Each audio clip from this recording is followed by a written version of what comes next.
बरसात की रात थी।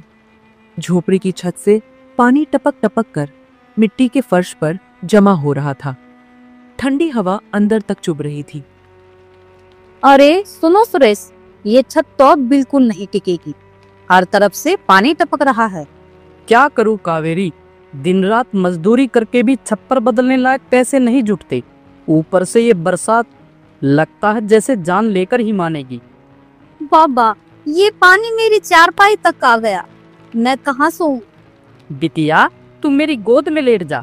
जब तक मैं हूँ तुझे भीगने नहीं दूंगा। तुम्हें भीग कर रोज रोज बुखार चढ़ जाता है। और बच्चियां, इनके लिए गर्म कपड़े भी नहीं है। बरसात का मौसम जैसे हमारे गरीबी का मजाक उड़ा रहा है। हाँ, मजाक ही तो है। मैं सोचता हूँ अगर एक बेटा होता तो कम से कम मेरे साथ काम पर जाता। मेरी ये हड्डियां कब तक मजदूरी सहेंगी। बाबा, हम भी काम कर लेंगे। आप कहो तो हम लकड़ियाँ चुन लाए। नहीं बिटिया, तुम्हारे लिए तो मैंने सपने देखे हैं कि तुम पढ़ो लिखो, कीचड़ में न भटको। मगर ये बरसात सपने भी बहा ले जाती है। सपनों से पेट नहीं भरता सुरेश। सुबह फिर निकलना होगा, चाहे तुम भीग जाओ या कांप जाओ। बेटियां भूखी सो जाए, ये मैं नहीं देख सकती। बरसात की आवाज और तेज हो गई। छत से टपकते पानी की बूंदों में उनकी बेबसी और दर्द घुला जा रहा था। सुबह का वक्त, आसमान काला था और बरसात थमने का नाम नहीं ले रही थी। सुरेश, देख लेना, कहीं गिर मत पड़ना। कल ही पड़ोसन का आदमी पानी के गड्ढे में फिसल गया था। क्या करूं कावेरी, भूख किसी हादसे से बड़ी है। अगर आज मजदूरी न की तो बच्चियां रात को क्या खाएंगी। बाबा, जल्दी लौट आना, रात को फिर पानी टपकने लगेगा। बाबा, जाते जाते एक लकड़ी का टुकड़ा भी ले आना, कल भी चूल्हा नहीं जल पाया। ठीक है बिटिया, तुम्हारे लिए लकड़ी भी लाऊंगा और रोटी भी। बस दुआ करना कि मालिक काम पर रख ले। सुरेश घर से निकला। रास्ते में कीचड़ और पानी का समंदर था। वो आगे बढ़ा। रास्ते में पड़ोसी मिला जो खुद बरसात से जूझ रहा था। अरे सुरेश, कहाँ चला? देख नहीं रहा, हर तरफ पानी ही पानी है। पेट खाली हो तो बरसात तूफान कुछ नहीं रोकते। काम मिलेगा या नहीं ये नहीं जानता, पर खोजूंगा तो शायद मिल ही जाए। इतना कहकर सुरेश आगे बढ़ गया। हाय राम, ये बरसात तो मानो गरीबों के पीछे पड़ी हो। अमीरों के मकान तो ऊंचे ऊंचे हैं, उनमें तो बस बारिश की टिप टिप सुनाई देती है। और हम तो पानी में डूबकर ही जीते हैं। सुरेश भीगता हुआ जमींदार के मकान पहुंचा। राम राम मालिक, आज कुछ काम मिलेगा? पेट के लिए मजदूरी चाहता हूँ। अरे ओ सुरेश, इतनी बरसात में कौन काम कराएगा रे? खेत तो सब पानी में डूबे हैं। मालिक, खेत का काम न सही, गौशाला ही साफ करा लो। हाथ पाँव जोत दूंगा, बस 2 वक्त का अनाज दे देना। बरसात में तेरा हाल देख रहा हूँ, भीगा चूहा लग रहा है तू। बीमार पड़ गया तो जा, आज घर बैठ, काम जब होगा बुला लूंगा। मालिक, घर में 2 बेटियां हैं, रात भर भीगती रही, भूख से रोती है। आप बस आधा से आटा ही दे दो, मैं बाद में काम करके उतार दूंगा। जमींदार ने नौकर की तरफ देखा और तिरस्कार भरे स्वर में बोला, सुन रे, इसे दरवाजे से हटा दे। रोज रोज की राग सुनकर मेरे कान पक गए हैं। बरसात सब पर है, सिर्फ तुम पर नहीं। सुरेश चुपचाप खड़ा रह गया। बरसात की धार उसके चेहरे पर बह रही थी, लेकिन असल में तो आंखों से निकले आंसू उस बरसात में छिप गए थे। बरसात अमीरों के लिए मजा है और गरीबों के लिए सजा। सुरेश भीगा भीगा घर लौटा। मालिक ने काम दिया क्या? कुछ अनाज मिला? कुछ नहीं मिला, कह रहा था बरसात में काम कहाँ। बाबा, मेरा पेट दुख रहा है, सुबह से कुछ नहीं खाया। माँ, क्या आज भी हमें खाली पेट सोना होगा? सुना तुमने, बच्चों को अब रोटी सपना लगती है। कब तक ऐसा चलेगा? बरसात हर साल आती है, मगर हमारे लिए तो मौत का पैगाम लाती है। क्या करूँ कावेरी, मैंने हाथ पांव जोड़े मगर जमींदार ने भगा दिया। लगता है जैसे बरसात ही हमारी जिंदगी से मजाक कर रही हो। बाबा, आप रो मत, हम भी आपके साथ काम करेंगे, लकड़ियाँ बीनेंगे और पानी भरेंगे। बस आप हमें छोड़कर मत जाना। अरे पगली, मैं भला तुम्हें छोड़कर कहाँ जाऊंगा? तुम तो मेरी सांसों की वजह हो। सुनो, कल सुबह पड़ोस के गांव चलना। सुना है वहाँ पुल बन रहा है, शायद वहाँ मजदूरी मिल जाए। बरसात बाहर अब और तेज हो चुकी थी। टपकते पानी की हर बूंद जैसे सुरेश के सीने पर हथौड़े की तरह गिर रही थी। हे भगवान, क्या गरीबों को कसूर सिर्फ इतना है कि वे गरीब है? हर बरसात हमें तोड़ देती है, मगर तू हमें जीने का एक सहारा भी क्यों नहीं देता?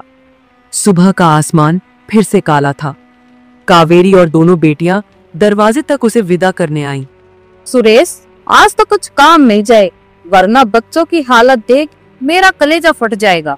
बाबा, जल्दी लौट आना, भूख लग रही है। बाबा, आज तुम रोटी जरूर लाना। हाँ बिटिया, आज खाली हाथ नहीं आऊंगा, चाहे बारिश में मुझे कितना भी भीगना पड़े। सुरेश कीचड़ से भरे रास्तों को पार करता हुआ पड़ोस के गांव पहुंचा। वहां पुल का काम चल रहा था। मजदूर इधर उधर भाग रहे थे क्योंकि मूसलधार बारिश काम रोक चुकी थी। राम राम मालिक, मजदूरी चाहिए, मैं सब काम कर लूंगा, पत्थर ढो दूंगा, कीचड़ में उतर जाऊं, बस काम पर रख लो। अरे सुन, काम तो है पर बरसात ने सब गड़बड़ कर दिया। सीमेंट भीग गया, ईंटें धंस गई, अभी काम रुका है। मालिक, भूखे बच्चे हैं घर पर, आधा दिन ही सही 2 वक्त का अनाज दे दो। क्षमता करो, बरसात में कौन काम देगा? सब मजदूर लौट रहे हैं, तू भी लौट जा। अरे भाई, इस बरसात में पेट भरना मुश्किल है। कई दिनों से हम भी दाने दाने को तरस रहे हैं। तो फिर हम गरीब जिएंगे कैसे? बरसात तो जैसे हमारी रगों का खून भी पी जाती है। सुरेश उदास मन से वापस लौटने लगा। आसमान गरज रहा था और मूसलधार बारिश उसके शरीर के साथ साथ उम्मीदों को भी भिगो रही थी।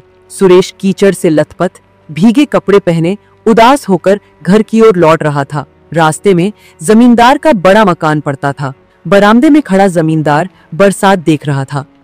उसने सुरेश को देखा। अरे ओ सुरेश, कहाँ से लौट रहा है इस हालत में? पूरा पानी पानी हो गया। मालिक, पड़ोस के गांव गया था मजदूरी की तलाश में, पर वहाँ भी बरसात ने सब काम रुकवा दिया। अब तो समझ नहीं आ रहा घर वालों को क्या जवाब दूंगा। अच्छा हुआ तुम मिल गया। गौशाला में पानी भर गया है, जानवर परेशान है, जा उसे साफ कर दे। मालिक, अभी करता हूँ, बस मुझे मजदूरी में थोड़ा आटा दे देना। अगर पुराने कपड़े पड़े हो तो बच्चियों के लिए दे देना। तो भी अजीब है, चल काम कर, बाद में नौकर से कह दूंगा कुछ रोटियां और पुराने कपड़े बांध कर दे देगा। सुरेश ने बिना देर किए गौशाला का पानी निकालना शुरू कर दिया। काम पूरा होने पर नौकर एक गठरी लेकर आया। ले, इसमें मालिक ने कुछ रोटियां रखवाई है और 2-3 पुराने कपड़े, संभाल कर ले जाना, बरसात में भीग ना जाए। भाई, ये मेरे लिए किसी खजाने से कम नहीं है, मैं इसे बड़े ध्यान से लेकर जाऊंगा। वो गठरी सिर पर रखे भीगे रास्तों से गुजरता हुआ तेज कदमों से घर पहुंचा। बाबा, क्या लाए? अरे वाह, कपड़े और रोटियां भी। सुरेश, तू तो भगवान बनकर लौटा है आज। देख, बच्चियों के चेहरे पर फिर से मुस्कान लौट आई। नहीं कावेरी, भगवान तो नहीं, पर शायद बरसात की मार के बीच आज थोड़ी राहत मिल गई है। बरसात को पूरा 1 महीना हो चुका था। झोपड़ी के बाहर पानी तालाब बन चुका था। चारों तरफ कीचड़, बदबू और टपकती छत का दुख जैसे रोज का हिस्सा बन गया था। बाबा, अब तो लगता है पानी कभी नहीं रुकेगा। सारा आंगन कीचड़ से भर गया है, मैं तो खेल भी नहीं पाती। हाँ बेटा, ये बरसात तो जैसे हमें निगलने आई है। सुनो सुरेश, मुझे तुमसे एक बात कहनी है। क्या हुआ कावेरी? तुम पिछले कुछ दिनों से बहुत उदास हो। मैं गर्भवती हूँ। सुरेश कुछ पल के लिए बिल्कुल स्तब्ध रह गया। बाहर तेज बारिश की बौछारें मानो उसकी धड़कनों की तरह और तेज हो गईं। क्या सच कह रही हो? ये तो बड़ी खबर है, मगर इस बरसात, इस गरीबी में हम एक और बच्चा कैसे पालेंगे? मुझे खुद समझ नहीं आ रहा, लेकिन पेट की जिम्मेदारी अब हमारी है। मैं डर रही हूँ सुरेश, न खाने को ठीक से अनाज है, न पहनने को ढंग का कपड़ा, ऊपर से ये बरसात। डर मत कावेरी, चाहे बरसात 1 साल भी क्यों न चले, मैं पेट पर पत्थर बांध लूंगा, पर अपने बच्चों को कभी भूखा नहीं रहने दूंगा। माँ, तो अब हमारे घर में एक और छोटा सा बच्चा आएगा। हाँ, मैं उसे अपनी गोद में खिलाऊंगी। हाँ बिटिया, आएगा, पर भगवान करे इस बरसात से पहले हमारी हालत कुछ संभल जाए। हे भगवान, तूने हमें एक नई जिम्मेदारी दी है, अब तो थोड़ा रहम कर और इस बरसात को थाम ले। बरसात अभी भी थमी नहीं थी। लगातार महीनों से पानी, कीचड़ और टपकती छत के बीच ही उनका जीवन बीत रहा था। तभी एक रात कावेरी की तबीयत अचानक बिगड़ने लगी। सुरेश, मुझे बहुत दर्द हो रहा है, शायद समय आ गया। क्या कह रही हो कावेरी? अभी तो बाहर भी मूसलाधार बरसात हो रही है, मैं दाई को कैसे लाऊंगा? सुरेश ने हिम्मत जुटाई। बरसात के बीच कीचड़ से भरे रास्ते पर दौड़ पड़ा। थोड़ी देर बाद वो गांव की बूढ़ी दाई को लेकर लौटा। अरे राम राम राम, ये कैसी हालत है? घर में हर तरफ पानी टपक रहा है। इस हालत में बच्चा जन्माना बहुत मुश्किल है। अम्मा, तो बस मेरी कावेरी और होने वाले बच्चे को बचा ले।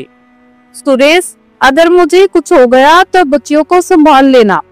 चुप रह कावेरी, कुछ नहीं होगा तुझे, और हमारा बेटा जरूर आएगा जो इस बरसात के अंधेरे की रोशनी बनेगा। झोपड़ी के भीतर कावेरी की चीखें गूंज रही थी। दाई ने सुरेश को हड़बड़ाकर कहा, सुरेश, अब ये मेरे बस की बात नहीं है, तुरंत इसे अस्पताल ले जा, वरना देर हो जाएगी। अस्पताल? लेकिन ये बरसात, ये पानी से भरे रास्ते, अम्मा मैं कैसे लेकर जाऊंगा? सोचने का समय नहीं है, बच्चा उलझा हुआ है। अगर अभी नहीं ले गया तो माँ बच्चे दोनों की जान खतरे में है। सुरेश ने बिना देर किए पड़ोसियों की मदद से कावेरी को एक बैलगाड़ी पर लादा। मूसलधार बरसात में गाड़ी धंसती लड़खड़ाती हुई सरकारी अस्पताल पहुंची। डॉक्टर साहब, मेरी बेबी, इसे बहुत दर्द हो रहा है, जरा देखिए इसे। डॉक्टर ने तुरंत कावेरी को जांचने के लिए अंदर ले जाया। कुछ देर बाद बाहर आकर गंभीर स्वर में बोले, देखिए मामला नाजुक है, बच्चा सामान्य तरीके से नहीं होगा, ऑपरेशन करना पड़ेगा। तो कीजिए ना डॉक्टर साहब, जल्दी कीजिए। देखिए यहाँ सरकारी अस्पताल में ऑपरेशन की मशीनें पूरी नहीं है, रिस्क बड़ा है। आप चाहे तो इसे तुरंत किसी प्राइवेट अस्पताल में ले जाए। प्राइवेट अस्पताल? लेकिन वहाँ तो 1000 रुपए लगेंगे, मेरे पास तो 1 रुपया भी नहीं है डॉक्टर साहब। तो फिर सोच लीजिए, देर होने का मतलब है माँ और बच्चे दोनों की जान जाना। सुरेश बारिश में भीगते भीगते कावेरी को किसी तरह अस्पताल ले गया। देखिए मरीज की हालत नाजुक है, तुरंत ऑपरेशन करना होगा। तो कीजिए ना डॉक्टर साहब, देर मत कीजिए। पहले 5000 रुपए जमा कराइए, उसके बाद ही हम ऑपरेशन शुरू कर पाएंगे। 5000? साहब मेरे पास तो इतने पैसे नहीं है, घर में अनाज तक नहीं है मेरे। तो इंतजाम कीजिए, जब तक पैसा जमा नहीं होगा ऑपरेशन भी नहीं होगा। सुरेश का दिल धक से रह गया। उसने कावेरी की कराह सुनते ही मुट्ठियां भींच ली। हे भगवान, अब मैं क्या करूं? कहां से लाऊं इतने रुपये? वो सीधा जमींदार के घर पहुंच गया। अरे सुरेश, फिर बरसात में मेरे दरवाजे पर इस बात क्या मांगने आया है? मालिक, मेरी कावेरी अस्पताल में है, उसकी जान बचाने के लिए 5000 रुपए चाहिए। आप मेरी आखिरी उम्मीद हो, उधार दे दीजिए मालिक। 5000? अरे ये तो तेरे लिए आसमान छूने जैसा है, लौटा पाएगा? मालिक 3 महीने का समय दीजिए, मैं दिन रात मजदूरी करूंगा, जान लगा दूंगा, लेकिन आपके पैसे लौटा दूंगा। बस अभी मेरी बीवी और बच्चे को बचा लीजिए। जमींदार ने कुछ देर सोचा। ठीक है, 3 महीने का वक्त है तेरे पास। अगर पैसा न लौटा पाया तो समझ लेना तेरी जमीन, तेरी झोपड़ी सब मेरी होगी। फिर नौकर को अंदर भेजा। नौकर नोटों की गड्डी लेकर आया। धन्यवाद मालिक, भगवान आपको सलामत रखे। आपकी दया का ये कर्ज मैं अपनी जान लगाकर चुकाऊंगा। नोट हाथ में लेकर सुरेश भीगे कदमों से भागा और वापस अस्पताल पहुंचा। लीजिए डॉक्टर साहब, पैसे लीजिए, बस अब मेरी कावेरी और मेरे बच्चे को बचा लीजिए। बधाई हो, बेटा हुआ है। देखो सुरेश, भगवान ने हमारे सुन ली। दोनों बेटे को लेकर घर लौट आए। बरसात अब भी थमने का नाम नहीं ले रही थी। कच्ची झोपड़ी और गीली जमीन पर उनकी खुशियां जैसे नमी में भीग रही थी। इसी तरह 1 महीना बीत जाता है। सुरेश देखो, बच्चे का शरीर पीला पड़ रहा है, रो भी नहीं पा रहा ठीक से। हे भगवान, ये क्या हो गया? दोनों भागते भागते प्राइवेट अस्पताल पहुंचे। देखिए, बच्चे को पीलिया है, तुरंत इलाज शुरू करना होगा। आप 3000 रुपए जमा करा दीजिए। 3000? साहब, अभी तो 5000 के कर्ज में डूबा हूँ, तो इंतजाम कीजिए, वरना हम इलाज शुरू नहीं कर पाएंगे। सुरेश बेचैन हो गया और सीधा जमींदार के घर पहुंच गया। मालिक, दया कीजिए, बच्चा बीमार है, 3000 रुपए और चाहिए। ओ मूर्ख, पहले का 5000 लौटाया नहीं, अब फिर से आ गया भीख मांगने। मालिक, इस बार बेटा बीमार है, उसे बचा लीजिए, जैसा भी होगा मैं चुका दूंगा। नहीं, एक पैसा भी नहीं मिलेगा। जा, तेरे बच्चे की किस्मत अगर अच्छी होगी तो वैसे भी बच जाएगा। सुरेश की आंखें भर आईं, भारी कदमों से वापस अस्पताल लौटा।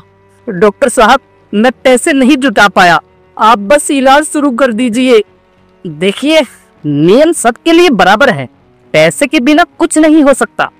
सुरेश दुखी मन से कावेरी के पास पहुंचा। देखो सुरेश, हमारा लाल सांस नहीं ले रहा। नहीं नहीं, ऐसा मत कहो कावेरी। लेकिन अब बहुत देर हो चुकी थी। उनका बेटा माँ की गोद में ही दम तोड़ चुका था। बरसात बाहर अब भी लगातार बरस रही थी, मानो आसमान भी उनके दुख में रो रहा हो। कुछ दिन रो रोकर मातम में गुजर गए।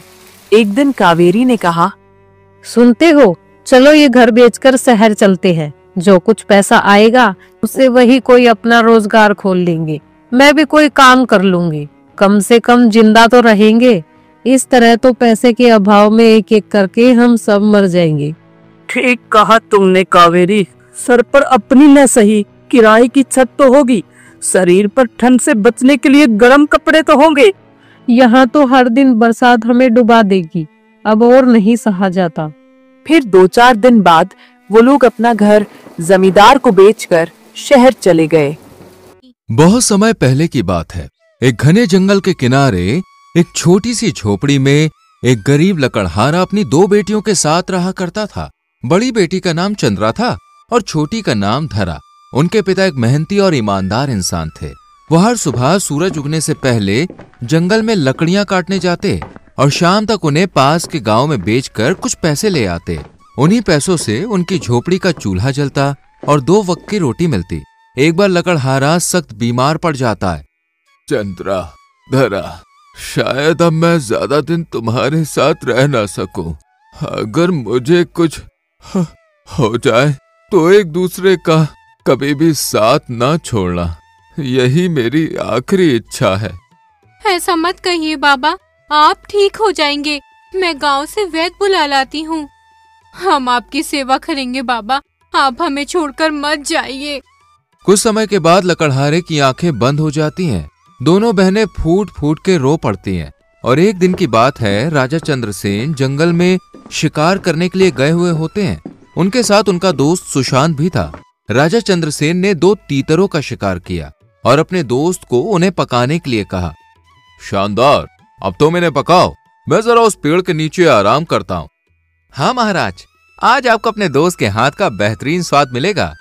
सुशांत आग जलाकर मांस पकाता है। तभी उसकी नजर सामने की झोपड़ी पर जाती है, जहां चंद्रा खड़ी थी।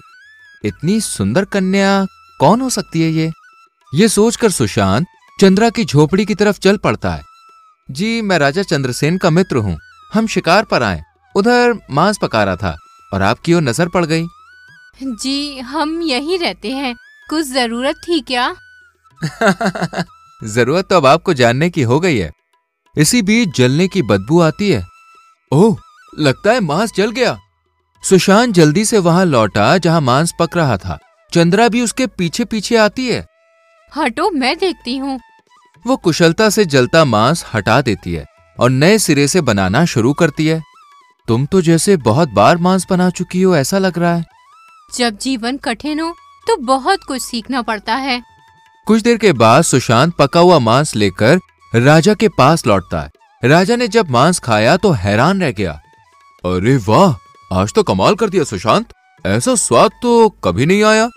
असल में आज मांस मैंने नहीं, एक लड़की ने पकाया है। वहीं पास में एक झोपड़ी है और महाराज वो लड़की बहुत सुंदर है। अच्छा सच में? चलो मुझे उससे मिलवाओ। इधर झोपड़ी में पहुंचकर चंद्रा अपनी छोटी बहन को सारी बातें बताती है तो छोटी बहन धारा कहती है, तुम देखना बहन, अब वो राजा को लेकर आएगा और वो तुम्हें पसंद कर लेगा। ऐसा कुछ नहीं होगा, मैं तुम्हें छोड़कर कहीं नहीं जाऊंगी।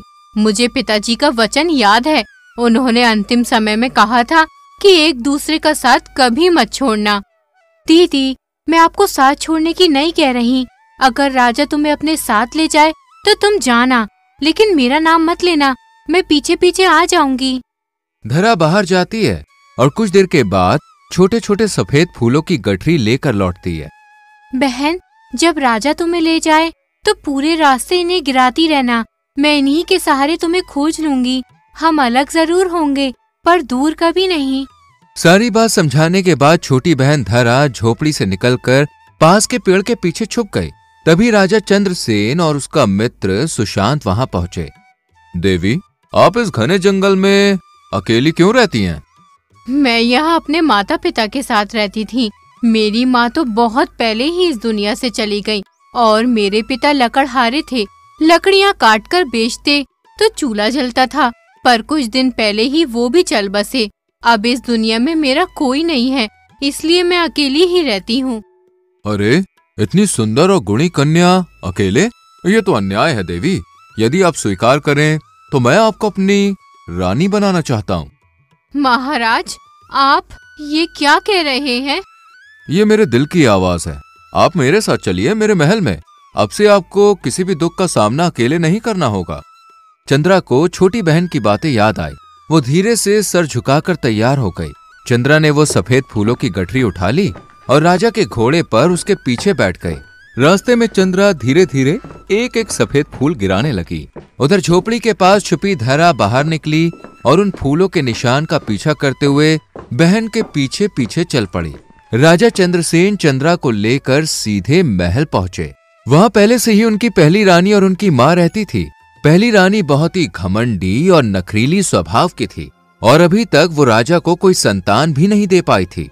जब पहली रानी और उसकी माँ को खबर मिली कि राजा चंद्रसेन दूसरी शादी करने जा रहे हैं तो उनका गुस्सा 7वें आसमान पर था। लेकिन वो जानती थी कि राजा का निर्णय कोई बदल नहीं सकता है। देखना अम्मा, ये दूसरी रानी हमारे बीच आई है, मगर मैं इसे चैन से नहीं रहने दूंगी। बिल्कुल सही कह रही हो बेटी, हम दोनों इसके साथ ऐसा खेल खेलेंगे कि ये खुद ही महल छोड़कर चली जाएगी। लेकिन सबके सामने दोनों ने बनावटी मुस्कान पहन ली। वाह, कितनी खुशी की बात है महाराज, आपकी फिर से शादी हो रही है। अब तो हम दोनों सौतन नहीं बल्कि बहनें बनकर रहेंगी। देखा चंद्रा, सब तुम्हारा स्वागत कर रहे हैं। अब से ये महल तुम्हारा भी घर है। दूसरी तरफ धरा फूलों के निशान का पीछा करते हुए नगर में आ पहुंची। चारों तरफ उत्सव का माहौल था। उसने एक बूढ़ी औरत से पूछा, अम्मा, ये कैसा शोरगुल है? हर तरफ इतनी रौनक क्यों है? बेटी, हमारे राजा चंद्रसेन को जंगल से एक बहुत ही सुंदर लड़की मिली है। वही अब उनकी रानी बनेगी। इसी खुशी में पूरा नगर उत्सव मना रहा है। अम्मा, क्या यहाँ मुझे कोई काम मिल सकता है? मैं गांव से आई हूँ, माँ बाप नहीं रहे, रहने का कोई आसरा भी नहीं है। अरे बेटी, तुम्हें देखकर मुझे अपनी बच्ची की याद आ गई। कुछ ही दिन पहले बीमारी से उसे खो दिया। अगर तुम चाहो तो मेरी बेटी बनकर मेरे साथ रह सकती हो। सच अम्मा, मैं आपकी बेटी बनकर रहूंगी, लेकिन मैं काम भी करना चाहती हूँ। क्या आप मुझे महल में कोई काम दिलवा सकती हैं? क्यों नहीं बेटी, वही तो मैं जा रही हूँ। चलो, तुम्हें अपने साथ ले चलती हूँ। बूढ़ी औरत धरा को लेकर महल पहुंच जाती है। तभी सामने से राजा चंद्रसेन की पहली रानी आती हुई दिखाई देती है। वो बूढ़ी औरत को पहचानती थी। प्रणाम महारानी, ये मेरी भांजी है, गांव से आई है, अनाथ है। मेरी आपसे विनती है, इसे महल में दासी बना लीजिए। ठीक है, इसे मेरे कमरे में ले आओ। रानी धरा को अपने कक्ष में ले गई। सुनो लड़की, यहाँ महल में बहुत सी पुरानी दासियाँ हैं, पर वो सब मेरा साथ नहीं देती। मुझे कोई ऐसा चाहिए जो केवल मेरा काम करे। जी, अगर यही मेरी रोजी रोटी का सहारा है तो मैं सब करूँगी महारानी। बहुत अच्छा, फिर आज से तुम मेरी दासी हो और याद रखना, मेरे सिवा किसी की कोई बात नहीं मानना। रानी जी, आप निश्चिंत रहिए, मैं आपकी हर बात मानूंगी और अपना काम पूरी मुस्तैदी से करूंगी। ये सुनकर पहली रानी के चेहरे पर संतोष की हल्की मुस्कान आ गई। वो धरा को लेकर बड़ी रानी चंद्रा के कक्ष में पहुंची। देखो बहन, ये लड़की आज से तुम्हारी सेवा करेगी। मुझे महल के कई और काम देखने हैं, तुम निश्चिंत रहना। ये कहकर पहली रानी वहां से चली गई। दोनों बहनें एक दूसरे को देखकर भावुक हो गईं। धरा, तू यहाँ? हाँ दीदी, मैं तुझे अकेला कैसे छोड़ देती। सफेद फूलों ने मुझे तेरे पास पहुँचा दिया। 2 दिन बाद पूरे राज्य में धूमधाम से राजा चंद्रसेन और चंद्रा का विवाह हुआ। देखो अम्मा, सब इस नई लड़की के पीछे दीवाने हुए जा रहे हैं। ये मुझसे बर्दाश्त नहीं। धैर्य रखो बेटी, सही समय आएगा तब वार करना।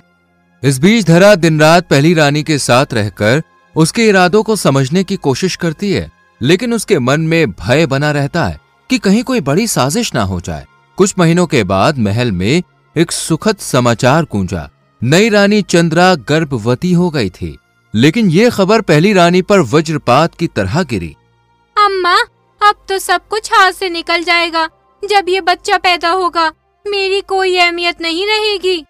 तो फिर ऐसा करो कि बच्चा कभी पैदा ही ना हो। ये सुनकर धरा के मन में हलचल मच गई। वो चुपचाप खड़ी थी, लेकिन भीतर ही भीतर घबराहट से कांप रही थी। एक दिन मौका देखकर धरा अपनी बड़ी बहन चंद्रा के पास आई। दीदी, हमें इस महल को छोड़कर कहीं दूर चले जाना चाहिए। यहाँ रहना सुरक्षित नहीं है। क्यों धरा, तू ऐसा क्यों कह रही है? यहाँ तो सब हमारा ध्यान रखते हैं और राजा चंद्रसेन तो मुझसे बहुत स्नेह करते हैं। नहीं, मैं सच्चाई नहीं बता सकती। अगर दीदी को पहली रानी की जलन का पता चल गया तो वो डर से और कमजोर हो जाएंगी। धरा, तूने ही तो कहा था कि हमारा रिश्ता सबसे छुपा कर रखना। तू अगर चाहती है तो मैं अभी राजा को सब बता देती हूँ कि तू मेरी छोटी बहन है। नहीं दीदी, अभी किसी को मत बताना। अगर ये बात बाहर आई तो सब हमें झूठा समझेंगे, कहेंगे कि हमने जानबूझकर ये रिश्ता छुपाया और शायद हमें षड्यंत्रकारी या जासूस भी मान लें। चंद्रा ये सुनकर चुप हो गई। वो अपनी छोटी बहन की बुद्धिमानी को समझ रही थी। कुछ दिनों के बाद वो घड़ी आई जब चंद्रा को प्रसव पीड़ा शुरू हुई। इस बीच पहली रानी ने दाई और धरा दोनों को गुप्त रूप से बुलाया।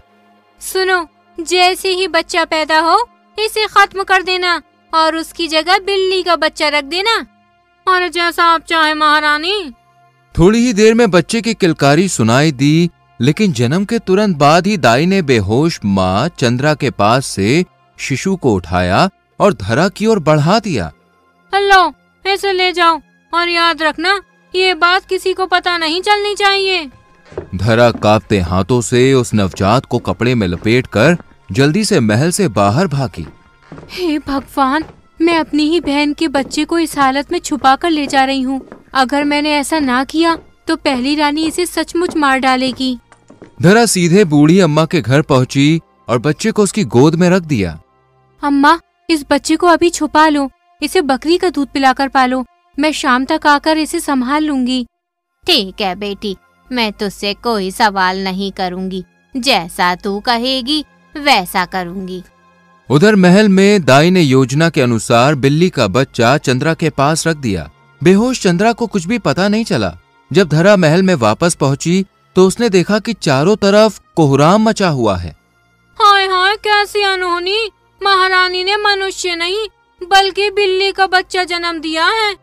नहीं, ये सच नहीं है। मैं जानती हूँ मैंने बच्चे को जन्म दिया है। ये सब छल है। मगर कोई भी उसकी बात सुनने को तैयार ही नहीं था। सब उससे दूरी बनाने लगे। दीदी, चलो मेरे साथ। हम ये महल छोड़कर कहीं दूर चले जाते हैं, अपनी छोटी सी दुनिया बसाएंगे। नहीं धरा, मैं राजा चंद्रसेन को छोड़कर नहीं जा सकती। मैं उनसे सच्चा प्रेम करती हूँ, वो मेरे सब कुछ हैं। ये सुनकर धरा का दिल टूट गया। वो रोते रोते बूढ़ी अम्मा के पास पहुंची। अम्मा, सब बर्बाद हो गया। उन्होंने मेरी दीदी पर झूठा कलंक लगा दिया। सब कह रहे हैं कि उसने बिल्ली का बच्चा जन्मा है। बेटिया, जो होना था वो हो चुका। अब हमें ये बच्चा पालना है। समय आने पर ईश्वर चाहेगा तो सच्चाई जरूर सामने आएगी। धीरे धीरे महल में जीवन सामान्य होने लगा। राजा चंद्रसेन भी समय के साथ इस हादसे को भूलने लगे। कुछ समय के बाद फिर से वही घड़ी आई। चंद्रा दूसरी बार गर्भवती हुई। सुनो, इस बार जब बच्चा जन्मे तो उसकी जगह कुत्ते का बच्चा रख देना। नहीं, मैं ऐसा पाप नहीं कर सकती। क्या कहा? अरे नहीं नहीं रानी जी, मैं तो मजाक कर रही थी, आप बिल्कुल चिंता मत कीजिए। लेकिन मन ही मन धरा की आत्मा चीख रही थी। वो एक बार फिर से अपनी बहन से मिली। दीदी मेरी बात मान लो, चलो यहाँ से, ये महल तुम्हारे लिए सुरक्षित नहीं है। धरा, अब तो मैं इस राज्य की रानी हूँ, मुझे लगता है कि तू मुझसे जलने लगी है। ये सुनकर धरा का दिल ही टूट गया। उसने कुछ नहीं कहा, मगर उसके आंसू चुपचाप गिरते रहे। और फिर वही दिन आया। प्रसव के समय दाई ने साजिश दोहराई। जैसे ही दूसरा बच्चा जन्मा, चंद्रा बेहोश पड़ी थी और उसकी गोद में एक कुत्ते का बच्चा रख दिया गया। धरा हमेशा की तरह पिछले दरवाजे से नवजात शिशु को लेकर बूढ़ी अम्मा के घर पहुंची। बच्चे को सुरक्षित सौंपकर वो बिना देर किए वापस महल में लौट आई। लेकिन महल में कदम रखते ही उसने देखा कि वहां पहले जैसा ही कोहराम मचा हुआ है। मुझे तो ये औरत असली रानी लगती ही नहीं। पहली बार इसने बिल्ली का बच्चा जन्म दिया और दूसरी बार कुत्ते का बच्चा। मैं तो कहती हूँ इसे तुरंत कारागार में डाल देना चाहिए, वरना कौन जाने अगले साल क्या जन्म देगी, सांप या बिच्छू। नहीं महाराज, ये सब झूठ है, मैं निर्दोष हूँ, मुझ पर विश्वास कीजिए। बस अब बहुत हो गया, मैं इन तमाशों से तंग आ चुका हूँ। राजा ने तुरंत अपने मंत्री को बुलाया। मंत्री जी, मेरा आदेश है, छोटी रानी को तुरंत ही कारागार में डाल दिया जाए। महाराज जरा सोचिए, मुझे न जाने क्यों लगता है कि छोटी रानी निर्दोष है। शायद इस पूरे मामले में कोई गहरी साजिश है।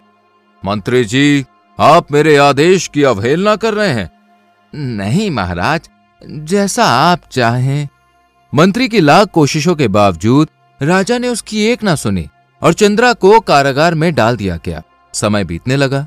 राजा चंद्रसेन कभी कभी अपनी दूसरी रानी को याद करते थे, लेकिन फिर उन पर बिल्ली और कुत्ते के बच्चे की घटना छा जाती और उनका दिल नफरत से भर उठता। क्यों मैंने तुमसे प्रेम किया, तुमने मेरी पूरी इज्जत मिट्टी में मिला दी। 5 साल बीत गए। धरा, बूढ़ी अम्मा और दोनों बच्चे जंगल की उसी झोपड़ी में बस गए थे।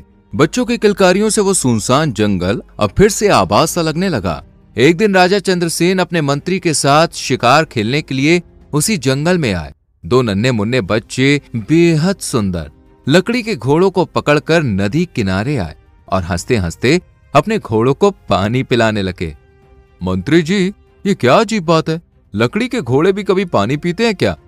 महाराज, अगर कोई औरत बिल्ली के बच्चे और कुत्ते के बच्चे को जन्म दे सकती है तो क्यों नहीं लकड़ी के घोड़े भी पानी पी सकते हैं फिर तो।